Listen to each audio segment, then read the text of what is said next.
Oye, tío, ¿lo de la capucha, lo de Eminem, es por algo en concreto? Me motiva muchísimo. Además, como tengo la cámara donde nos vemos a ti y a mí, solo me veo a mí mismo. Es que una cosa que me ha hecho gracia, macho, es que cuando hemos empezado la llamada, no tenías la capucha puesta y llevabas las gafas. Exacto. Y de repente has ido a empezar el podcast que no te está viendo nadie la cara y te has puesto en modo gángster. Exacto. Brutal. Sí. Pero es que hizo podcast, es eso. Gangsta style. Drop the mic. Drop the mic.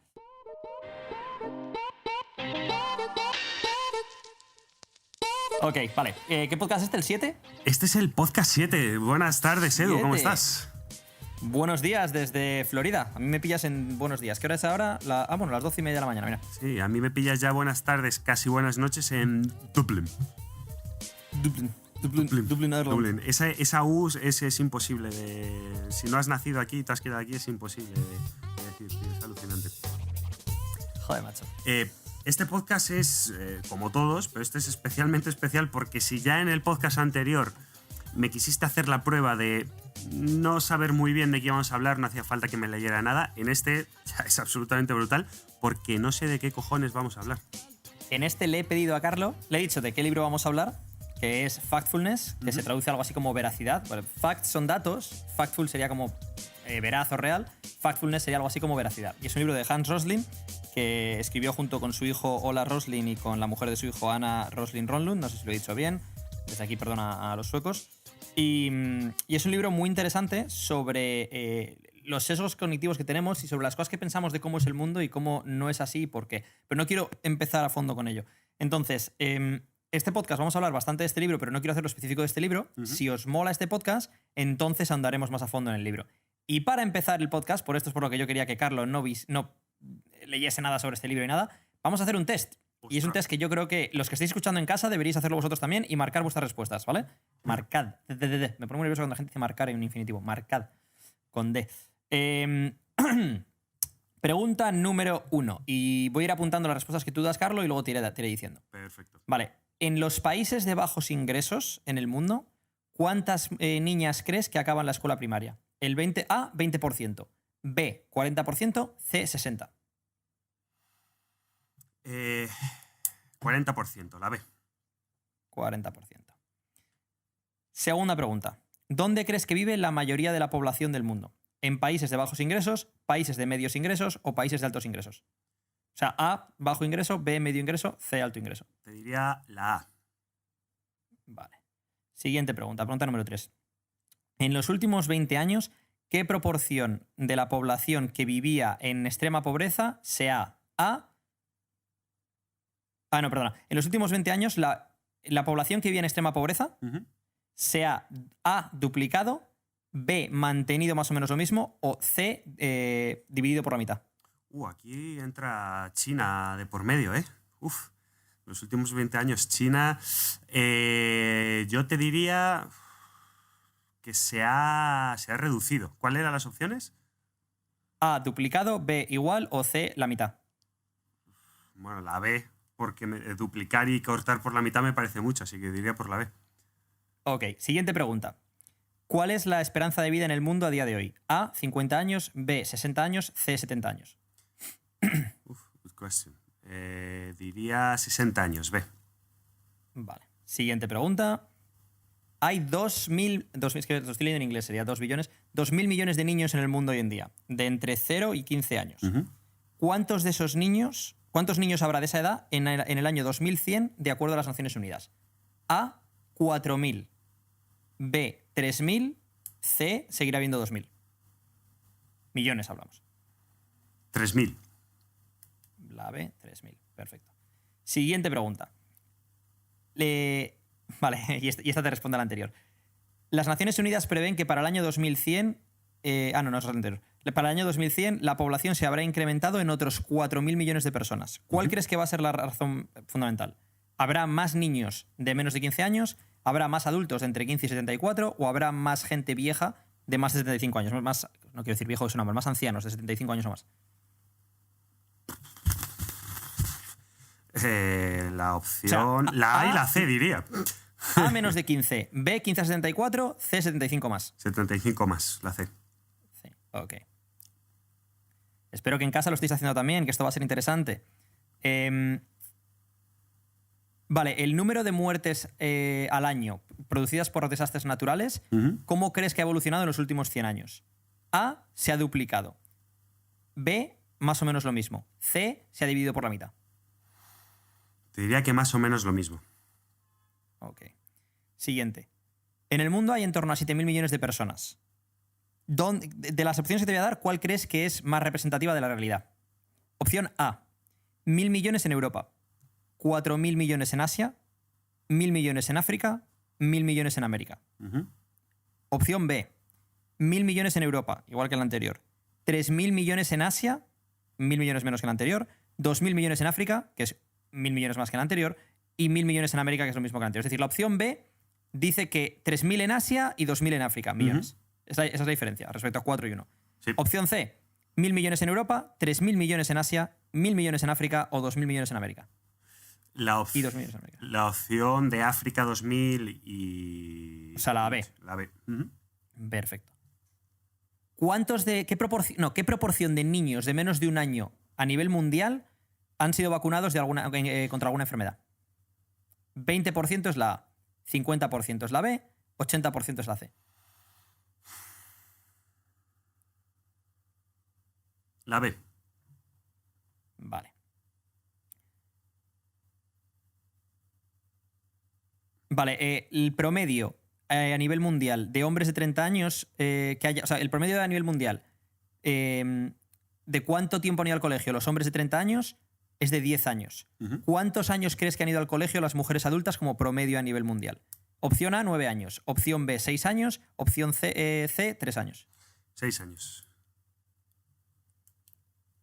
Vale, en 1996 los tigres, los pandas gigantes y los rinocerontes estaban todos en peligro de extinción. ¿Cuántas de estas especies crees que están en mayor peligro de extinción a día de hoy que en el 1996? A, 2 de las 3. B, 1 de las 3. C, ninguna de las 3. 2 de las 3.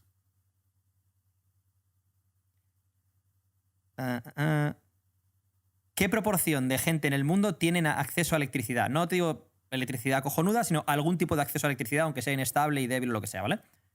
A, 20%, B, 50%, C, 80%. 50%.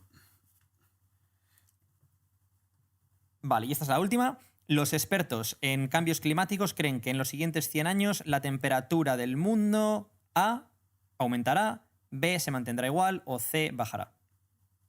Teóricamente la A. O eso es lo que nos venden por medios generalistas. ¿Sabes cuántas has tenido correctas de 13? Pues por tu cara, muy pocas. Una. ¿Una de 13? Una de 13. Y ahora voy a revisar con vosotros cuáles son las respuestas para los que estéis en casa, que lo veáis, y ahora hablaremos un poco de este libro y ahora veréis por qué este libro es cojonudo. ¿Paramos de grabar y empezamos de nuevo o no? No, por esto precisamente no quería que leyeses el libro. Por esto precisamente. Porque si no ibas a estar muy influenciado. O sea, te iba a cambiar el paradigma. Sí, desde luego. Vale, la 1. La 1. Perdonad que estoy traduciendo directamente el inglés, entonces a lo mejor no la leo exactamente igual que lo leía al principio, ¿vale? En los países de bajos ingresos del mundo, ¿qué porcentaje de niñas acaban la escuela primaria? Carlo dijo el 40% y la respuesta es el 60%, que es la C. La 2. ¿Qué porcentaje de la población. ¿Dónde vive la mayor cantidad el mayor porcentaje de población del mundo? Que era o países de bajos ingresos o de medios ingresos o de altos ingresos. Carlo dijo bajos ingresos y la respuesta es de medios ingresos. Luego hablaremos de lo que son medios ingresos y bajos ingresos y demás. Ahí está. Ahí hay parte del kit de la cuestión. En los últimos 20 años, ¿qué ha pasado con la población que vivía en extrema pobreza? A, se había duplicado, B, se había mantenido más o menos igual, o C, se había dividido por la mitad. Carlo dijo más o menos igual y la respuesta es se ha dividido por la mitad. Hay la mitad de gente en extrema pobreza. Lo mismo, ¿qué es extrema pobreza? Es lo que quiero definir. ¿Cuál es la esperanza de vida en el mundo a día de hoy? A, 50 años, B, 60 años, C, 70 años. Carlos creía que 60, la respuesta son 70. Hay 2.000 millones de niños en el mundo de entre 0 y 15 años. ¿Cuántos niños habrá de esta edad en el año 2100 de acuerdo a las Naciones Unidas? ¿4.000 millones, 3.000 millones o 2.000 millones? Carlos había dicho 3.000 millones y la respuesta es 2.000 millones, los mismos que hoy en día.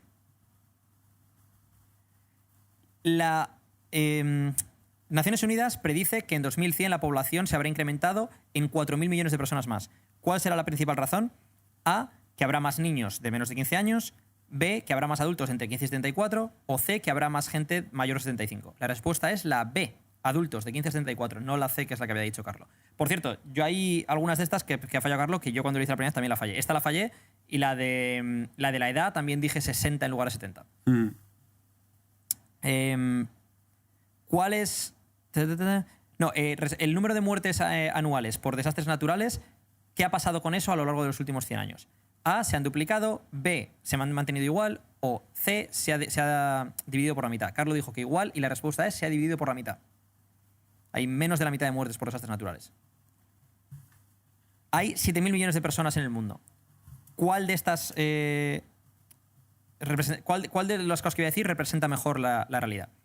A, 1.000 millones en Europa, 4.000 millones en Asia, 1.000 millones en África y 1.000 millones en América. B, 1.000 millones en Europa, 3.000 millones en Asia, 2.000 millones en África y 1.000 millones en América. Esta es la que había dicho Carlos. C, 1.000 millones en Europa, 3.000 millones en Asia, 1.000 millones en África y 2.000 millones en América. La respuesta es la A, 4.000 viven en Asia y 1.000 millones viven en Europa, África y América. ¿Cuántos de los niños de menos de un año hoy en día han sido vacunados en el mundo de alguna enfermedad? A, 20%, B, 50%, que era la de Carlos, y C, 80%. La respuesta es 80%. En el mundo, los hombres de 30 años o más, como promedio, han pasado 10 años en la escuela. ¿Cuántos años han pasado las niñas, las mujeres que tienen esa edad como promedio? A, 9 años, B, 6 años, C, 3 años. Carlos había dicho 6 años y la respuesta son 9 años. En 1996 los tigres, los pandas y los rinocerontes estaban todos en lista de ¿cómo he dicho antes? ¿Cómo lo he expresado antes? Sí, en animales peligro de extinción. Eso es. ¿Cuántas de esas especies están en peligro hoy? ¿2 de ellas, una de ellas o ninguna? Carlos había dicho 2 y la respuesta es ninguna de ellas. ¿Qué porcentaje de gente en el mundo tiene acceso a algún tipo de electricidad? La respuesta A es 20%, la B es 50% y la C es 80%. Carlos había dicho 50% y la respuesta es 80%, la C. Y los expertos en cambio climático creen que en los siguientes 100 años la temperatura promedio habrá A, subido, B, se habrá mantenido, C, habrá disminuido. La respuesta correcta de Carlos es que habrá subido. Perfecto. Vale, entonces ahora vamos a hablar de esto, que esto es donde se pone interesante el tema. Estoy destruido ahora mismo, ¿eh? Y esto en público, además.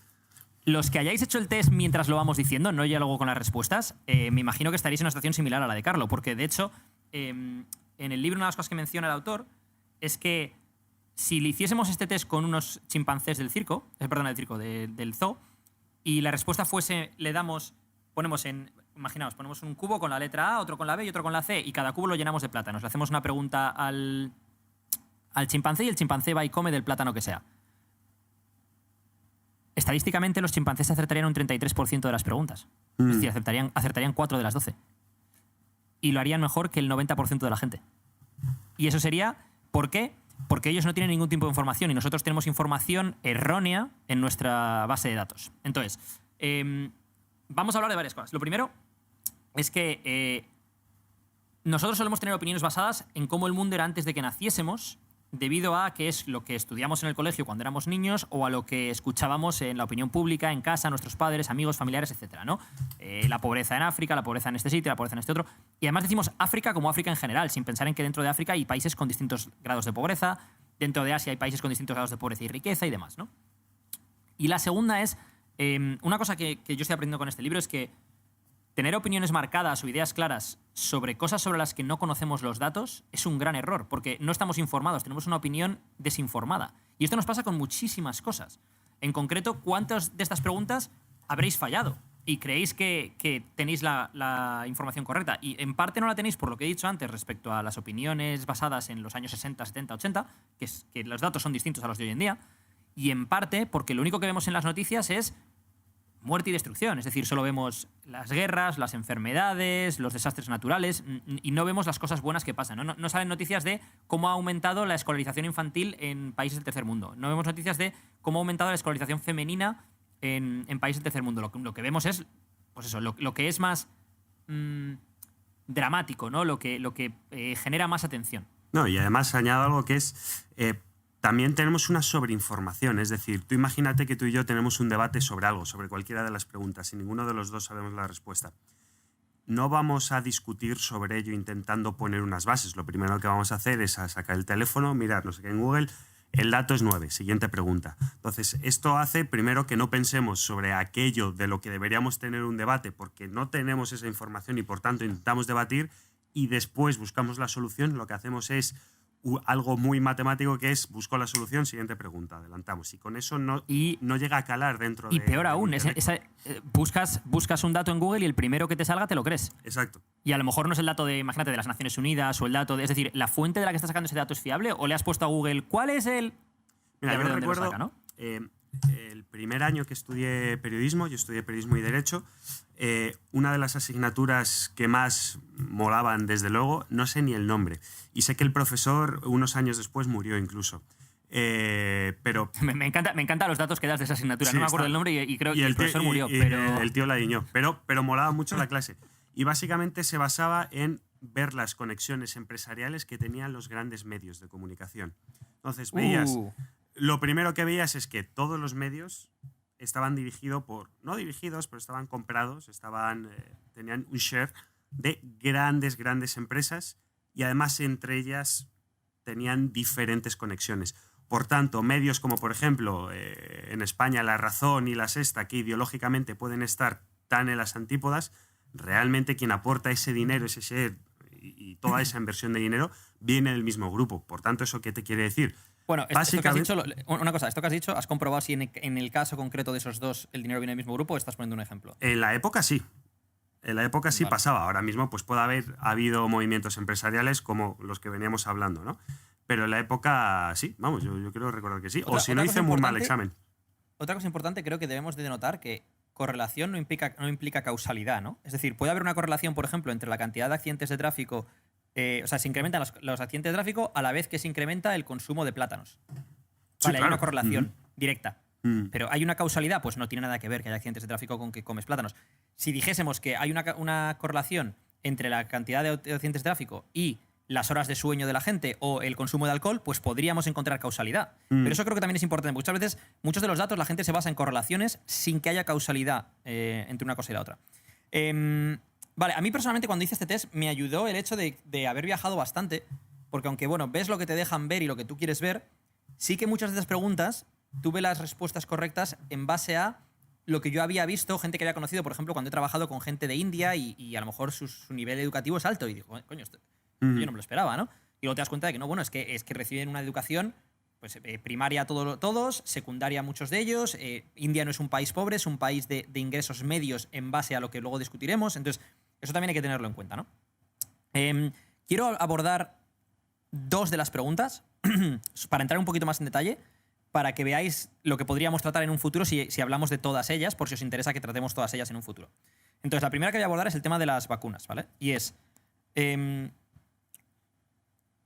de las vacunas. A ver cómo empiezo. Tema complicado, porque es un tema complicado porque también quiero entrar en los padres que no quieren vacunar a los niños porque tienen teorías conspiratorias y demás. Entonces, en el mundo subdesarrollado mueren millones de niños por no estar vacunados. Y no solo por eso, sino porque además no tienen acceso a una sanidad suficientemente fuerte o suficientemente preparada, que tengan los medios materiales, que tengan el personal, como para que si tienen, por ejemplo, paperas o tienen lo que sea, primero, que adquieran esa enfermedad por no haber sido vacunados y segundo, que puedan ser tratados, ¿no?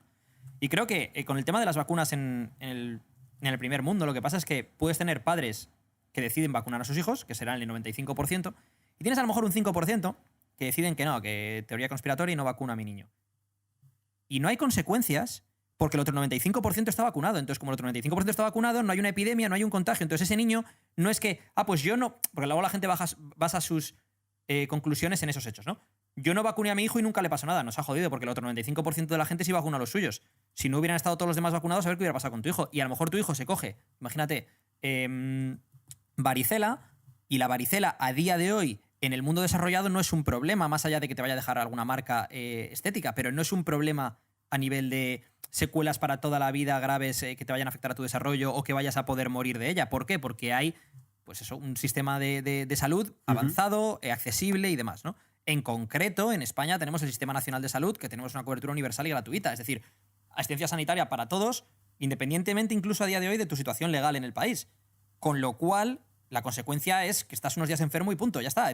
Y si necesitas antibióticos, te los van a dar también. No vas a tener problema de no poder acceder a antibióticos, ¿no?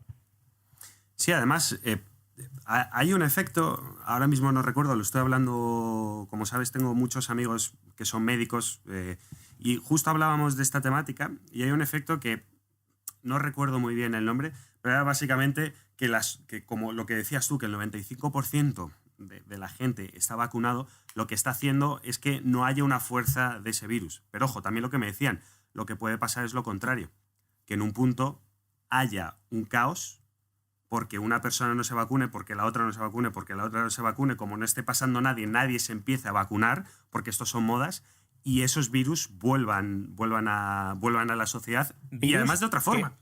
Que recordemos que a día de hoy a lo mejor no son más problema que estar enfermo unos días, pero que han diezmado poblaciones en otras épocas históricas. O sea, eso hay que tenerlo en cuenta. Sí, estamos hablando con esto es la gripe española, que por cierto no era española, pero bueno, se le llamó la gripe española. Son millones de muertos en Europa. Bueno, Hernán Cortés fue un conquistador gracias a ello. Lo que se llevó allí fue la gripe. Exacto. Entonces, un tema importante con esto es un dato muy importante el que el 80% de la población de niños de menos de un año hayan sido vacunados de alguna enfermedad. Es que es un dato muy, muy, muy importante. Es vacunados de alguna enfermedad. A lo mejor no han sido vacunados de todas las que deberían. A lo mejor no reciben todas las vacunas que deben recibir a las distintas edades que tienen que recibirlos. O sea, es un paso dentro de un camino muy largo, pero es un tema muy importante. Entonces, la otra pregunta que quiero abordar es el tema de las niñas y la educación primaria. Me asombra que no sepamos esto porque nadie nos lo dice. O sea, es algo que nadie nos dice. Nadie nos dice, primero, que no sé si era el 80 o el 90% hemos visto de niñas reciben educación primaria. Y segundo, que las niñas, o sea, que en el promedio de mujeres de 30 años en el mundo a día de hoy han recibido solo un año menos de educación que el promedio de hombres, cosa que tampoco sabemos.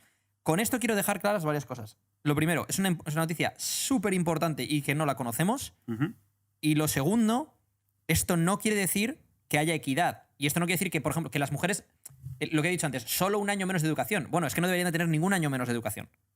Sí, el problema es que ya partimos de una base en la que presupones que tienen que tener... No, presupones, eso no tú. Por desgracia, exacto, presupones que no reciben ese menos acceso a la educación. Eso es. Exacto. Entonces... Sí, sigue con la lógica. Lo que quiero es que no quiero que esto nos lleve al engaño de pensar que ahora las mujeres tienen equidad de oportunidades en el mundo subdesarrollado, sobre todo, porque esto es un pequeño paso de un camino muy largo, como decía antes con el tema de las vacunas, ¿no? Entonces, hay otro problema que no tenemos en cuenta aquí, es... a ver cómo explico esto. ¿Qué pasa con esas niñas que estudian hasta los 13 años, cuando hacen la educación primaria y les toca pasar a la secundaria, y luego ya no pueden estudiar? O sea, a nivel psicológico, si tú eres una niña y no llegas a estudiar educación primaria, pues lo pasarás mal un año cuando tienes 5 o 6 años, luego ya te acostumbrarás a que esa es tu vida, ¿no? No quiero decir que sea mejor ni peor, ¿eh? Creo que es un avance que haya educación primaria, pero hay una parte positiva y una parte negativa ahora de esto que quiero decir. A ver, que no quiero que se me malentienda. Esas niñas, cuando estudian hasta los 13 años, puede que hayan sido mejores estudiantes que sus hermanos o sus amigos. Y sin embargo, sus hermanos siguen estudiando y ellas no. Y esas niñas tienen sueños rotos. ¿Cómo les afecta esto psicológicamente? ¿Qué ejemplo les estamos dando, no?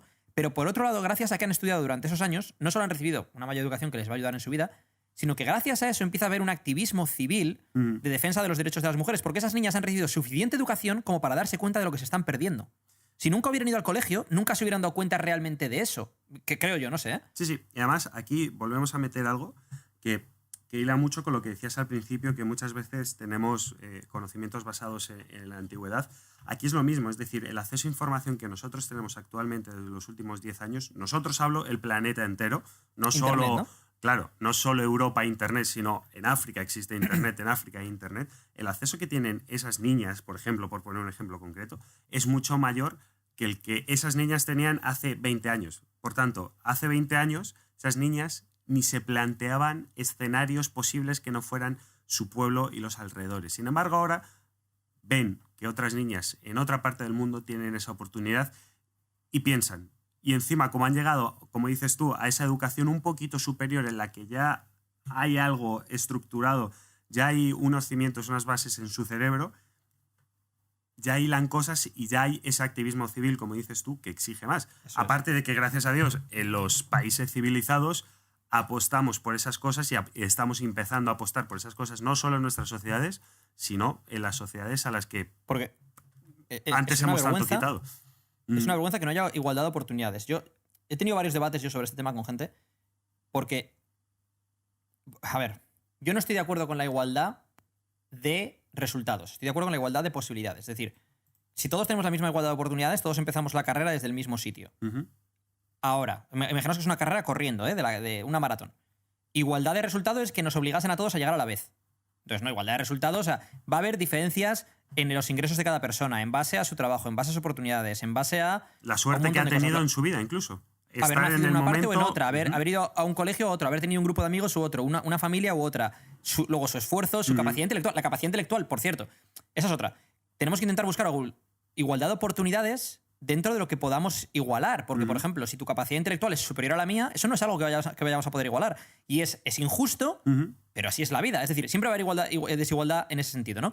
Por ejemplo, yo no mido 1,98 y no tengo la genética de Kobe Bryant, que hablábamos del otro día. Pues independientemente de que Kobe Bryant tenga mejor o peor genética que otra gente de la NBA, desde luego yo no tengo la suya. Entonces, no voy a poder llegar a jugar en la NBA. Puedes Independientemente tener de que... la mejor ética de trabajo, el mejor inversor, puedes tener el mejor representante, pero nunca vas a llegar a jugar como Kobe. ¿Vale? Es imposible que lo puedas hacer. Eso es. Y puedo, digamos que puedo tener a lo mejor otras cosas que él no tiene. Pero tenemos que partir de la base de que la igualdad de oportunidades nunca va a existir porque tenemos distintas capacidades intelectuales y físicas. Ahora bien, tenemos que intentar, dentro de lo que la sociedad nos permita, igualar lo máximo posible para que no se creen diferencias aún mayores. ¿Sabes algo que no se trabaja, o eso creo, o al menos fue una de las cosas que yo vi en mi etapa educativa de, como todos, de 20-25 años? El encontrar dentro de cada persona aquello que se le da bien. Eso yo creo que es fundamental. Creo que era Einstein. El problema de estas frases y de estos dichos es que igual os dijo... Los memes. No sé quién. Pero vamos, yo creo que esta sí lo dijo Einstein, que la metáfora con el pez, ¿no? Que un pez... no sé cuál era. Pero no, ¿cómo era? Si juzgas a una tortuga por su capacidad para escalar árboles, sí, algo así, será, ¿no? Pues, será siempre un fracasado, ¿no? Algo así. Y sin embargo, o a un mono por su capacidad para nadar, por ejemplo. Eso es. Entonces, la historia es... ya no partimos solo de que la sociedad y el Estado, en este caso, te dé igualdad de oportunidades. También te tiene que dar herramientas para que sepas dónde puedes ser igual a otras personas o incluso mejor que otras personas. Y es algo que, desgraciadamente, y yo, que bueno, conozco mucho el sistema educativo porque además trabajo en él, no se trabaja en eso. O no se trabaja de una forma institucionalizada, se trabaja de una forma personalista porque yo como profesor quiero hacer eso, pero no está integrado dentro del sistema. Y esto nos trae a otro debate. Bueno, a dos debates. Me encanta cuando nos vamos por las ramas. Esto creo que es lo más interesante de los podcasts, cuando nos vamos por otras cosas. Dos debates. El primer debate, que es lo que hablábamos otra vez. Cuando tú eres bueno en algo, normalmente tiendes a que te guste esa cosa. Ajá. Entonces el problema es cuando no encuentras aquello en lo que eres bueno, es cuando hay frustración, cuando hay fracaso escolar y demás, ¿no? Punto número uno. Y a lo mejor no encuentras lo que a ti te gusta. Es que a lo mejor a mí no me gusta la biología y la geología y tampoco quiero ser biólogo ni geólogo, pero a lo mejor podría ser de puta madre en otras cosas, ¿no? Y iba a decir, perdonadme la expresión, pero nada, me da igual si me la perdonáis o no. Un saludo aquí desde a todos. Bueno, en fin, después de esa pirada de pinza. Eso es uno de los temas importantes, vale.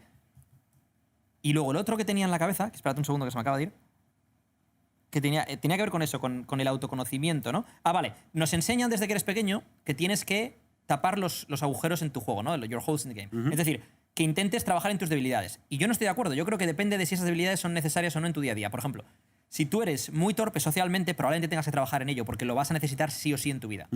Pero, a ver, para los chavales que estáis en el instituto, que estáis escuchando esto, si tú no sabes decir bien en una frase lo que es el sujeto, el predicado, el complemento directo o indirecto, pero sabes escribir bien y sabes hablar bien, a nadie le importa una mierda. Entonces, no te rompas la cabeza por eso. Y a lo mejor eres cojonudo en matemáticas y a lo mejor te vas a dedicar a algo relativo a los números. Es decir, el problema que tenemos hoy en día es que nos hacen ser mediocres en muchas cosas en lugar de destacar en una. Cuando realmente el éxito profesional está en la especialización, normalmente. Está en ser muy, muy bueno en una cosa en concreto. Yo, ¿sabes qué? Yo lo llevaría al siguiente nivel. También porque yo tengo una personalidad y una forma de ver las cosas un poco diferentes a la tuya. Yo creo que tienes toda la razón en lo que dices, pero que todos tenemos que tener una mínima. Hay una base, sí. Ahora hablamos de una mínima base en todo. Cuanto tu base en todo sea más alta, mejor vas a ser después en lo que te vayas a especializar. Porque, y volviendo al tema de las cajas, que es como muy recurrente en nuestro podcast, el tema de las pequeñas cajas, cuantas más cajas tengas el check, todas esas cajas más te van a aportar al armario, por decirlo de alguna forma, ¿no? A aquello donde eres bueno. Sí y no. Y ahora volvemos en mi opinión respecto a esto. Que es en función de a lo que te vayas a dedicar o lo mismo, de dónde tengas esos agujeros en tu juego, ¿no? Es decir, ¿tú realmente necesitas saber o te acuerdas de algo de geología? Yo estudié geología y no me acuerdo de nada. Entonces... Voy a hacer una pequeña acotación. Yo era un niño friki de la geología. O sea, tengo una colección que doné a mi colegio, por cierto, de Alcobendas, el Colegio Juan 23, una colección de igual 50 piezas de geología, de minerales. Ahí cierro el paréntesis. Yo me acuerdo solo de una cosa de geología, y es Perca de Silorca, que creo que era una... Es acrónimo, ¿no? ¿Cómo se llaman esas cosas? Que me acuerdo que para un examen tenía que saber, era pérmico, cámbrico, delúrico, sibónico, Perca de Silor... ordovicio y no sé qué. Pero es lo único que me acuerdo de todo eso. En fin, volviendo al tema sin desviarme de eso, dale. Es lo que he visto antes, ¿no? Sí, lo que he dicho antes. Tienes que tener una base cuando son cosas que tú vas a necesitar. Es decir, si tú eres... Volvemos a lo mismo, ¿no? Si tú no sabes sumar, si tú no sabes multiplicar, claro. Si tú no tienes habilidades sociales, si no sabes hablar bien o escribir como una persona adulta, entonces, obviamente, o sea, si tú escribes burro con V, quiero decir, hay cosas que hay que cubrir sí o sí. Pero una vez se cubren esas bases, hay un montón de cosas que estudiamos en el colegio que son completamente irrelevantes. Por ejemplo, en el colegio a ti te enseñaron algo sobre impuestos, te enseñaron algo sobre cómo abrir una empresa, claro. Te enseñaron algo sobre inversiones, te diré sobre más. Fondos de pensiones. Te diré más. Sobre... Estudié Derecho y no hicimos un contrato en toda la carrera. Pues con eso me lo dices todo. Entonces... Tú, por ejemplo, en el colegio, ¿qué crees que era más importante para ti en el colegio? ¿Aprender sobre los dinosaurios o aprender, por ejemplo, cómo llevar la economía de tu casa? Es decir, mira, cuando seas mayor vas a tener que pagar, pues, imagínate, una letra del coche, un seguro del coche, tienes que pagar un seguro del hogar, tienes una hipoteca, los intereses que te pueden cobrar son estos intereses o estos otros. Eso nadie te lo enseña, tío. Y eso es acojonante. No, eso es acojonante. Y además llega un momento en tu vida en el que te tienes que enfrentar a eso y yo personalmente me acojono. O sea... porque es algo que está tan fuera de mi rango mental que no me siento cómodo trabajando con ello. Y sabes una movida. Hay una movida, tío. Una cosa que decía mi padre, me decía desde que era pequeño, volvemos a introducir a mi padre en el podcast, que es el desconocimiento de la ley no exime de su cumplimiento. Es decir, el que tú no conozcas una ley no te exime de cumplirla. Entonces, cuando hablamos, por ejemplo, de temas legales, en cuanto a... Me acabas de matar. Bueno, es que para los que no lo habéis visto, Carlos acaba de poner los cascos como si fuera una diadema. Se ha echado el pelo hacia atrás, se ha puesto la diademita de Guti. Un saludo a Guti desde aquí, desde Etos. Por cierto, Guti, sinceramente espero que algún día seas entrenador del Madrid. Esto lo dejo aquí. Todos los charcos. Es que ves charcos y no puedes me evitar. Me meten todos, tío. No puedo evitarlo. Pero bueno, no, de verdad. O sea, creo que el tío tiene una visión del fútbol acojonante. Ahora que está el tema con Zidane un poco así jodidillo, que no sabemos si se queda Zidane, si viene Mourinho, bueno... No, por Dios, Mourinho no. Luis Fran, no vuelvas a dar la turra con Mourinho, por favor. Un saludo a Luis Fran desde aquí y otro saludo a Guti. Creo que Guti podría hacer un gran trabajo, no sé si ahora o en un futuro, pero creo que lo podría hacer. Bueno, volviendo al tema de todo esto, respecto a las bases que hay que cubrir, ¿no? en la vida, pero el problema es, cuando tú le dedicas mucho tiempo a algo que es una debilidad que tampoco te va a ser útil en tu vida y no te especializas en lo que realmente podría ser bueno, es una movida. Si nos vamos, por ejemplo, al deporte, ¿vale? Se ha visto que lo mejor para los niños para llegar a ser un deportista de élite es que jueguen a muchos deportes cuando son pequeños y que sean expuestos a muchos estímulos distintos y adquieran muchas habilidades distintas. Bien. Pero en el momento en el que el chaval llega a una determinada edad, cuando tú ya tienes 15 años, si quieres llegar a ser deportista de élite en algún deporte, ahí ya te centras en un deporte. Es decir, si tú quieres llegar a ser Rafa Nadal con 15 años, no estás jugando al baloncesto, al tenis, al fútbol y haciendo piragua. Porque entonces no puedes darle la cantidad de horas que necesitas al tenis. Hasta a lo mejor esos 13, 14, 15 años, toda la exposición que hayas tenido a otros deportes, por ejemplo, en el caso de Rafa Nadal, que jugaba al fútbol con el Mallorca y jugaba muy bien al fútbol, probablemente eso le haya ayudado mucho en su juego de pies a la hora de jugar al tenis. Steve Nash, por ejemplo, jugador de la NBA, para todos aquellos que os gusta el baloncesto, ya sabéis que a Carlos y a mí nos mola, Steve Nash jugaba al lacrosse, al fútbol y al baloncesto. Pues obviamente el tema del lacrosse le habrá dado una coordinación y una habilidad espaciotemporal buenísima, y el tema del fútbol le habrá dado una coordinación de pies brutal que le ha venido de puta madre ambas cosas para la NBA. Exacto. Pero en determinado punto se tuvo que especializar en oye, tío, si quiero llegar a jugar en la NBA o si quiero llegar a ser All-Star, es baloncesto. Entonces, cubre esas bases al principio, pero a medida que ya vamos cumpliendo unos años, tienes que centrarte en cuáles son tus fortalezas. Y centrarte en esas fortalezas, siempre y cuando hayas cubierto las bases mínimas. Si tú, por ejemplo, eres un hacha, en lo que sea que eres un hacha, pero eres muy torpe en tus relaciones sociales, es estás jodido, porque entonces vas a trabajar en un cubículo toda tu vida, porque al final vas a tener que ser capaz de comunicarte bien con tus jefes, con tus empleados, con tus compañeros, de ir a reuniones, de ser capaz de vender un producto o un servicio.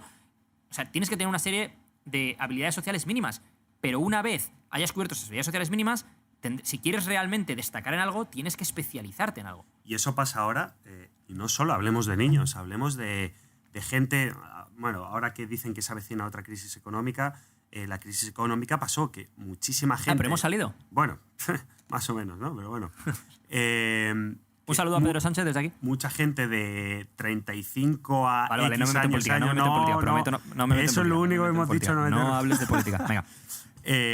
Se quedó sin trabajo o se quedó súper estancado en su trabajo hablando de crisis. O evitemos hablar de crisis. Mucha gente que con 40 años o 35 años o 40 y algo años dice, ¿qué estoy haciendo con mi vida? Llevo en el mismo puesto 10 años y no avanzo. Es porque igual no te has parado a pensar que la deriva de la marea te llevó a esa isla en concreto, que es el trabajo en el que estás, pero igual no es la mejor isla. Me ha encantado eso de la deriva de la marea. Puede ser la primera metáfora buena que hago en toda mi puta vida, te lo digo en serio. Me ha encantado. Me está diciendo el ordenador que me estoy quedando sin espacio, así que voy a ver si puedo borrar cosas mientras seguimos hablando. Puedo acabar el podcast yo solo, en un monólogo. Simplemente para asegurarme de que puedo guardar luego el audio. Nada. Porque si no estamos jodidos. Lo que te decía era también que con 40 años, siendo un chaval de 15 años, es muy complicado autoanalizarte a ti mismo. Es decir, sabes que eres bueno en un deporte porque te gusta el deporte, pero cuando estamos hablando de chicos y los estudios no van a ser buenos. Pero cuando tienes una edad y ves que tu carrera profesional o no te gusta o va a la deriva, ahí es cuando puedes hacer el estudio de ti mismo y decir, vamos a ver, ¿yo soy bueno realmente en lo que estoy haciendo o no? ¿Puedo cambiar? ¿En qué soy bueno? ¿Qué me gustaría hacer?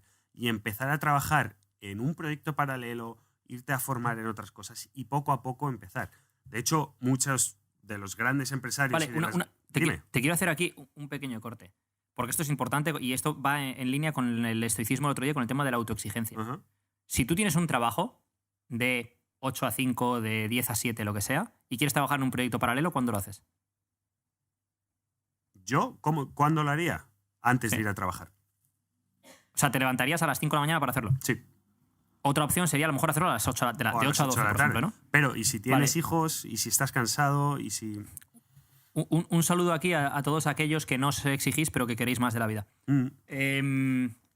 Nada, esto lo digo, sueno como un gilipollas diciendo esto, pero lo que quiero decir con esto es que nadie te va a dar duros por pesetas y que hay una metáfora que creo que la utiliza Gary Vee, que habla de tu trabajo es tu carne y tu proyecto paralelo son tus patatas, ¿no? Entonces tú no dejas de comer carne para comer patatas. Tú no dejas de comer el plato principal por comer la ensalada, por ejemplo. Lo que tienes que hacer es seguir trabajando en eso, que es lo que te da de comer, y buscarte tiempo de donde no lo tienes. Bueno, sí lo tienes, a lo mejor si dejases de emplear tiempo en redes sociales o viendo la tele o cosas por el estilo, en lugar de tragarte todos los episodios de La Casa de Papel, que por cierto es una serie brutal, pero tampoco quiero empezar a hablar de series ahora, que si no me meto en otro charco. A lo mejor en lugar de ponerte a ver Breaking Bad o La Casa de Papel o lo que sea que estás viendo, le podrías dedicar ese tiempo a tu proyecto o a estudiar un curso, a mejorar tus habilidades, es decir, a desarrollar otro skill set, otra serie de habilidades que te puedan ayudar o bien a cambiar a otra carrera o bien a dar un salto en tu carrera profesional. Vamos a pelar la cebolla. Te propongo un ejercicio que es... A ver. Yo soy José Alberto, ¿vale? Tengo 40 años, trabajo de 8:30 a 6:30 y te digo que no puedo entrenar o no puedo tener un proyecto paralelo y tal. Vamos a despiezar hora a hora los días para hacerle ver que sí tiene tiempo para hacerlo. Buenas tardes, José Alberto. Hola, José Alberto. Encantado. Hola, José Alberto. Bienvenido al podcast de Etos. Bien, como nos has contado, trabajabas, me has dicho, de 8:30 ¿hasta qué hora? 5:30, 6:30. Bien. ¿Y qué haces de 5:30 hasta las 11 de la noche? Que es más o menos la hora que suelen cerrar los gimnasios. A ver, por ejemplo, por el tema de ir al gimnasio. Sí, por el tema del gimnasio. Bueno, pues normalmente tardo media hora en ir a casa, pero hay veces que me quedo con los colegas tomando una cervecita o tengo que ir a recoger a los niños y no puedo entrenar, los tengo que duchar. O es que hay un partido de fútbol y mañana otro de baloncesto y normalmente las tardes pues las tengo muy liadas, ¿sabes? Bien, te propongo dos cosas. Una, con el tema de los niños, lo que puedes hacer a lo mejor es apuntarte a un gimnasio que esté en un polideportivo local y apuntas a tus niños a alguna clase de karate, de natación o lo que sea por ahí. Mientras el niño está en la clase de karate, de natación o de lo que sea que haya, tú vas al gimnasio. Eso es una opción. La otra opción, por ejemplo, cuando decías que a lo mejor tardas media hora entre que vas a casa o tal, ¿por qué no te llevas la bolsa del gimnasio al trabajo? Es un coñazo, pero bueno, es lo que hay. Y desde ahí te vas directo al gimnasio. A lo mejor tienes un gimnasio al lado del trabajo, a lo mejor si no lo tienes cerca de casa. O a lo mejor tienes una hora de descanso para la comida. ¿Por qué no comes en 15 minutos y te vas al gimnasio aunque sea media hora? ¿No? O sea, uno es mejor que cero. Siempre hay algo que puedes hacer. Y este es el ejemplo del gimnasio que te requiere ir a un sitio en concreto. Pero si hablásemos de formación propia, es decir, que tú quisieras formarte, eso lo puedes hacer en tu casa con podcasts, con audiolibros, con cursos online. Es decir, a día de hoy con Internet tienes acceso a toda la información del mundo. El tema es que encuentres el tiempo, las horas y que luego me digas, es que estoy sin energía. Ya, bueno, sí, a todos nos gusta más estar tirados viendo un partido del Madrid o del Barça o de lo que sea que te guste ver, o la Fórmula 1, o viendo Netflix que estar estudiando, ¿no? A no ser que encuentres algo que realmente te llame y que realmente digas, joder, es que quiero aprender más de tema y quieras indagar a fondo. Y ahí es a donde vamos. Eso es en lo que realmente puedes llegar a ser bueno. Y eso volvemos al tema de los estoicos, que es, mírate, coge un espejo. Literalmente, cógete un puto espejo, tío, póntelo delante de la cara y dile, ¿qué te gusta? No, es que me gusta, yo qué sé, tío, es que me gusta el tenis, me flipa el tenis. Pues en vez de ir al gimnasio, igual te tienes que apuntar a jugar 4 días a la semana al tenis, por ejemplo, y empezar así a hacer deporte. O igual puedes empezar un podcast hablando sobre tenis. O igual puedes empezar a hacer un curso de formación de entrenador para ser entrenador de tenis. O yo qué sé, es que hay millones de formas, hay millones. El problema es ponerte delante del espejo y ver los dragones y los demonios que tienes dentro que realmente no te quieres enfrentar a ellos, que es muy complicado siempre hacerlo. Ahora que has dicho lo de los dragones, me ha recordado una cosa que decía Jordan Peters. Jordan Peterson, es que luego le he confundido con Jordan Peters. Peterson es el psiquiatra y Peters es el culturista. Es importante hacer esta Es que no habéis visto la cara que he puesto. Entonces, el tema de esto es una cosa que dice Jordan Peterson, que viene a ser algo así como, si sabes que el dragón está en su guarida, vete a atacar al dragón antes de que venga a tu poblado. Tío, o sea, tiene más sentido que vayas tú a intentar matar al dragón en su guarida y seas tú el que decida el momento en el que vas a ir, que esperes a que el dragón llegue y se líe a tirar fuego en las cabañas. Ya, Quiero decir, cuando tú no te lo esperas, ¿no? Exacto. Eso es. Entonces, si tú sabes que estás en un momento de tu vida en el cual a lo mejor dices, joder, es que si no hago algo al respecto me voy a encontrar en un momento dado en el que voy a estar en paro porque no estoy especializado, porque esto, por lo otro, porque ya hay gente más joven que está especializada, que cobra menos que yo, lo que sea, ¿no? ¿Vas a esperar hasta que eso pase o vas a hacer algo al respecto ahora? O la gente con el tema de la salud, ¿no? Joder, si sigo cogiendo peso para cuando tenga tal edad voy a estar prediabético, a lo mejor tengo problemas de corazón. Coño, pues haz algo antes de llegar a ese punto. Sí, sí. O sea, si lo sabes, haz algo antes de llegar a este punto, ¿no? Mira, yo por experiencia propia, tú cuando me conociste, a ver, no era una persona gorda, pero sí estaba más fuera de forma, joder, bastante más fuera de forma. Estaba jodido. Estaba jodido para tener Nah, a ver, 26. bueno, para la edad que tenías, para 28... si no recuerdo mal, una sí, persona, 28, es verdad. Sí, hay una persona que conocemos que te echó 35. Sí. Y tenía 28. Y, está bien eso. Y no me di cuenta por mí mismo, me di cuenta, recuerdo perfectamente uno de los momentos que me di cuenta, uno ya lo hablamos en otro podcast, que fue el típico comentario que te agarra la grasilla en la playa. Y otro fue, yo jugaba baloncesto en la liga local de Alcobendas cuando todavía residía en España. Y con 28 años yo había empezado a jugar al baloncesto hacía 2. Entonces yo decía, bueno, a ver, yo técnicamente soy peor que el resto porque acabo de empezar, pero joder, físicamente, tío, soy de los jóvenes de aquí, tendría que... Y ninguna de las dos. Y dije, pero espérate, si soy el malo aquí y soy el malo aquí, ¿dónde? Y me dije, bueno, pues igual es que no estás en forma. ¿Cómo crees que estás? Efectivamente. Y fue ponerme delante del espejo y decir, uy, igual, pues sí. Igual es que sí. pasan dos cosas ahí, ¿no? Uno, tus estándares de lo que es estar en forma o no estar en forma. No te das cuenta de dónde están hasta que te comparas con otra gente. Eso es punto número uno. Y punto número dos. Es triste, pero es cierto. Con 20 años tú puedes llevar sin hacer deporte un tiempo y aún así te vas a hacer deporte y no te ahogas y aguantas. Y tal. Cuando ya empiezas a cumplir años, yo sobre todo a partir de los 30 empecé a notarlo ya. Hay una cosa que dice Ben Pakulski, que es un culturista, que dice que hasta los 30 años entrenas con cojones y a partir de los 30 entrenas con cabeza. ¿Por qué? Porque es cuando empiezan a venir las lesiones, cuando te molesta esto, cuando no recuperas igual, cuando las articulaciones esto, lo otro. Entonces, creo que parte de razón tiene, ¿no? Bueno, nos hemos ido por 80 charcos, 80 ramas, pero quiero volver rápidamente, no va a ser rápidamente, ya lo sabéis, pero quiero volver rápidamente ¿A dónde? A los 4 niveles de riqueza según Hans Rosling, ¿vale? Los que menciona en su libro. Entonces, para hablar de lo del tema de la pobreza relativa y absoluta, que son dos cosas distintas, ¿vale? Pobreza relativa es cómo de pobre eres comparado con tu vecino, pobreza absoluta es no tienes para comer, básicamente, ¿vale? Entonces, hay 4 niveles que dice él de pobreza barra riqueza. Nivel 1. Ganas $1 americano al día, o el equivalente en tu moneda local. Tienes entre 5 y 6 hijos.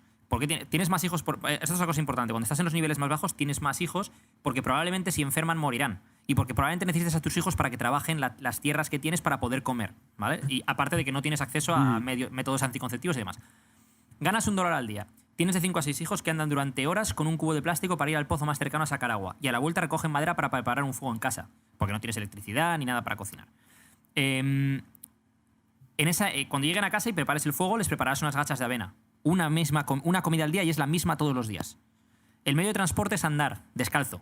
No dispones de electricidad ni de agua corriente. Y si uno de tus hijos se pone enfermo, no puedes permitir antibióticos, ni tampoco hay servicios sanitarios disponibles, con lo cual es probable que tu hijo muera o que la enfermedad le deje secuelas de por vida.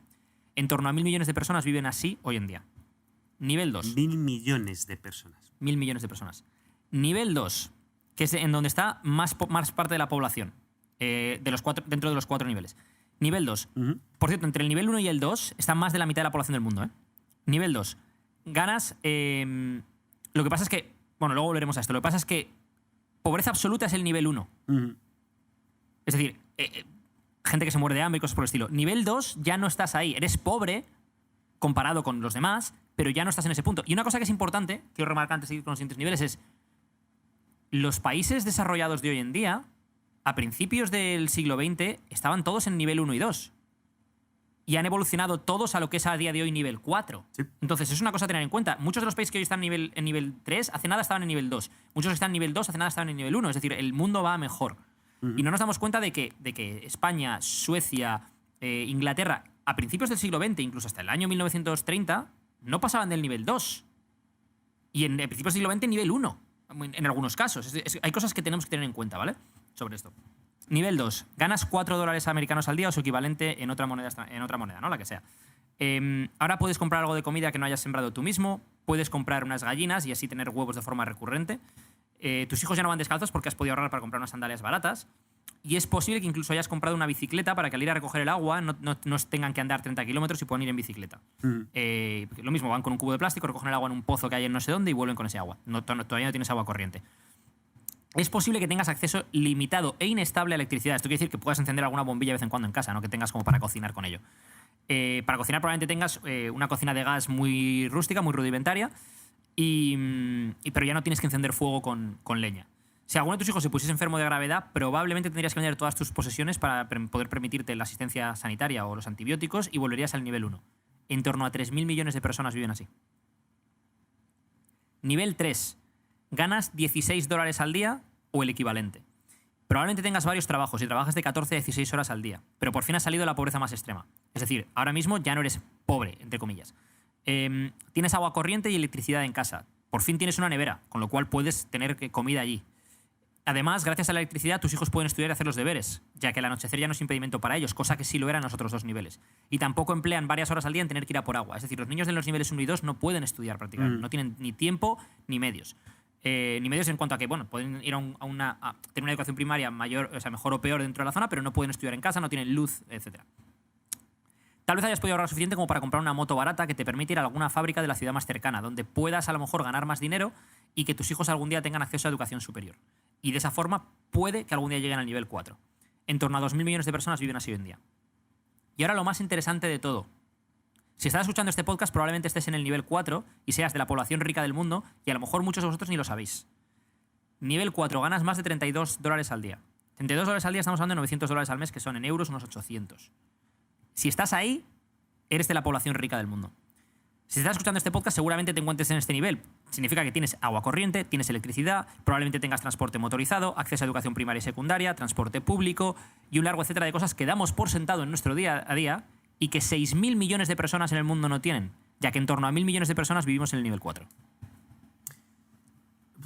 A ver, es complicado hablar de esto sin entrar en tópicos, sin entrar en buenismos o sin abrirte las venas, ¿no? Es un tema muy complicado. Yo, como enfocaría esto es, coge estos datos, asúmelos y man up. O sea, aparte de hacer lecturas geopolíticas o de historia que podríamos estar haciendo, lo que no lo vamos a hacer ahora. Vamos a hacer 2-3 lecturas cortas. Lectura 1, lo que acaba de decir Carlo. Eso básicamente lo que voy a decir Carlo es autoexigencia. Y gratitud. Es decir, da gracias de no estar en la situación del nivel 1 o el nivel 2. tanto si estás en el 3 como en el 4, y seguramente estés en el 4 si estás escuchando esto, a pesar de que la situación de tu país pueda ser complicada ahora mismo, depende de dónde nos estéis escuchando, pero deja de darte cabezazos contra la pared porque no estás a lo mejor, porque no tienes tal coche o porque no tienes tal el iPhone 11 o lo que sea que no tienes.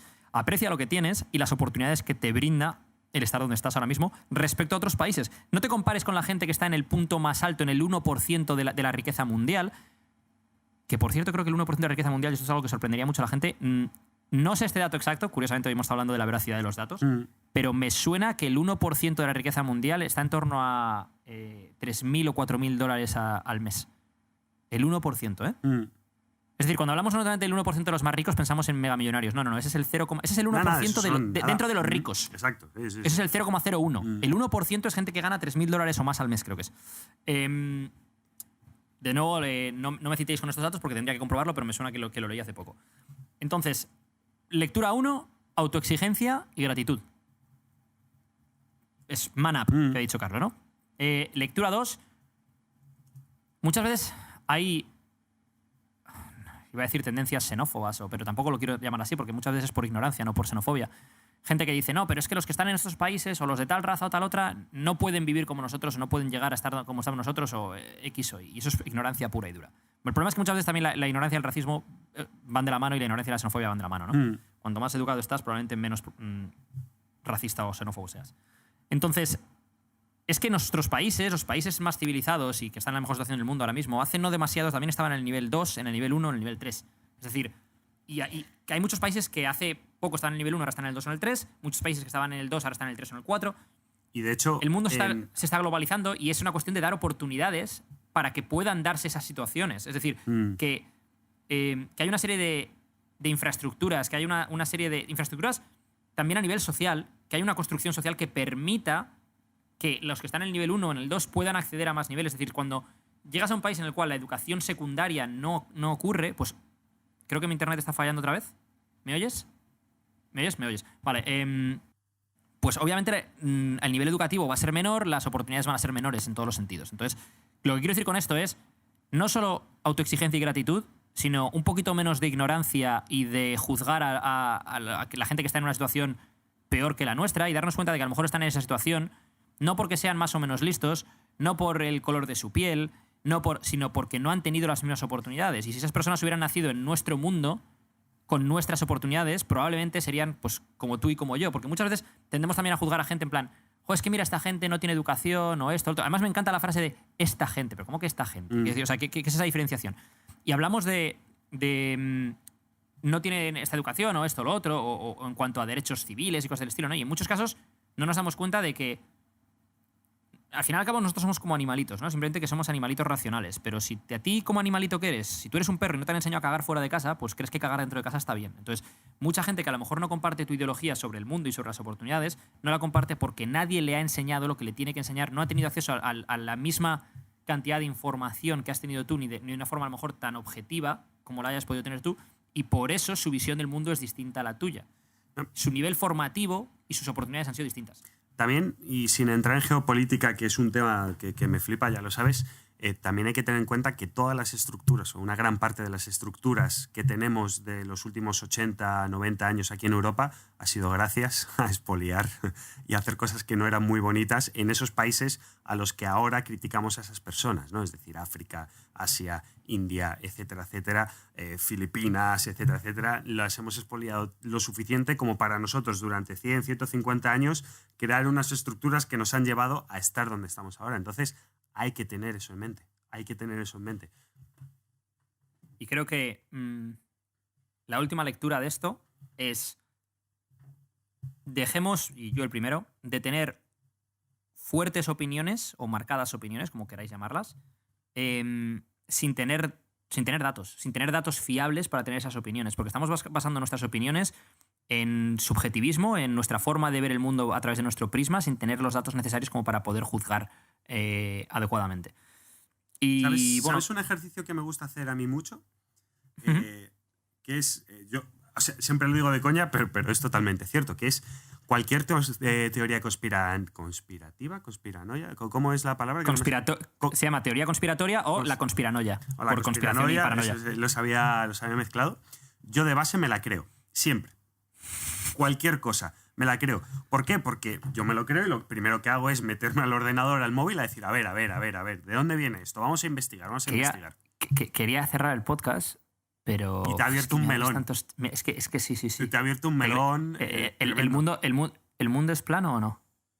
El otro día te lo dije, no sé si lo llegaste a ver. El documental, es que es brutal. El documental, os lo recomiendo desde aquí, el brutal de terraplanismo que está en Netflix, que es cojonudo. A ver, no nos metamos ahí. Es que no nos metamos ahí porque es que son otros 40 minutos. Esto lo vamos a dejar para futuros podcasts. Me encanta. Yo creo que debería cerrar con voz sexy como en el último podcast con la pregunta que acabas de hacer, si el mundo es plano o no, y que nos den sus opiniones. Espera. Voy a decir algo y luego ya cierras con lo que te dé la gana. Si os ha gustado este podcast, si queréis que hablemos más de este libro y que ahondemos en cada una de las cuestiones, hicisteis el test al principio, y digamos un poco, expongamos lo que nos cuenta el autor del libro respecto a cada una de estas opiniones, por favor, dejarnos comentarios y decírnoslo. Si os gusta el podcast, os agradecería que lo compartieseis con amigos, que nos dieseis buenas críticas, que os suscribieseis a nuestros canales de iVoox, de YouTube, de donde sea que lo estemos poniendo ahora mismo, donde lo estéis escuchando. Y nada, que os agradecemos mucho que le hayáis dedicado el tiempo a escuchar este podcast. Para nosotros significa mucho que haya gente que le interese escuchar lo que estamos diciendo durante 50 minutos, una hora o 40 minutos o el tiempo que os suponga este podcast, y esperamos, dentro de lo que está en nuestra mano, aportaros todo lo posible. Y ahora, Carlo, pregunta lo que quieras. No, es que lo has cerrado en un tono serio, entonces no puedo venir yo a romper la seriedad. Nada, chicos, muchas gracias por escucharnos. Carlo, ¿no? Rompe la seriedad. Que no estamos en Radio Nacional de España, que esto es nuestro podcast, tío. Vamos a hacer lo siguiente. Yo os propongo desde aquí que veáis, Edu, a ti también, el documental Tierraplanismo de Netflix y que me digáis por qué, sin entrar dentro de si es real o no es real esa teoría, por qué creéis que yo he podido empatizar o que la gente puede empatizar con la gente que piensa que la Tierra es plana. Y lo hablamos en el siguiente podcast. Me encanta cómo tiras balones fuera. Es decir, ¿por qué yo he podido empatizar con la gente que, como no dando a entender una postura clara... No. Mi postura es que para mí, por los datos que yo tengo, es que yo creo que la Tierra no es plana, los datos que yo tengo y siempre he tenido, pero que entiendo muy bien a las personas que piensan que la Tierra es plana. Y viendo el documental sabéis cuál es. Y la pregunta sexy con la que cerramos, y yo no he visto el documental, es... ¿Tenemos acceso a todos los datos a los que tendríamos que tener acceso?